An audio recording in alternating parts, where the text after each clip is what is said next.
And that's why I'm learning to stop waiting on the perfect conditions, to stop waiting until I have the perfect idea, but to use the idea that God gave me and steward it well, even if it means me starting small, even if it means me doing a simple post, even if it's messy, even if it's slow. What matters most is that I moved.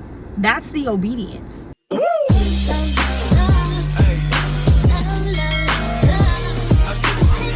What's up, beautiful people? Welcome back to another Kingdom Konvo with Mel Estelle. And today I'm gonna be in some of y'all business. Today I'm gonna be talking about obedience, because some of y'all know y'all supposed to be moving and just ain't moving. And I'm here to remind y'all that the Bible talks about laziness being a spirit of wickedness and delayed obedience still being disobedience. So if God gave you that idea, I want to let you know that it wasn't random. It's not just something for you to write down and tuck away somewhere and forget about it. He gave it to you because he trusts you and he wants you to do something with it.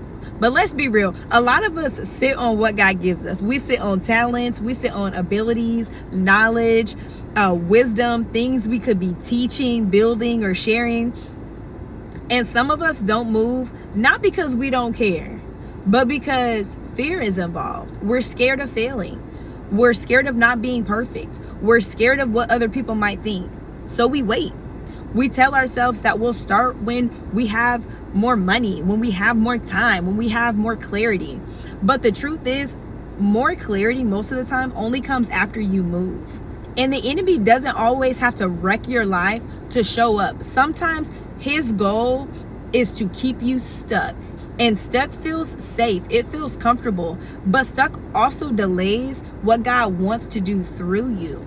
And that's why I'm learning to stop waiting. I'm learning to stop being perfect, but to use the idea that God gave me and steward it well, even if it means me starting small, even if it means me doing a simple post, even if it's messy, even if it's slow. What matters most is that I moved.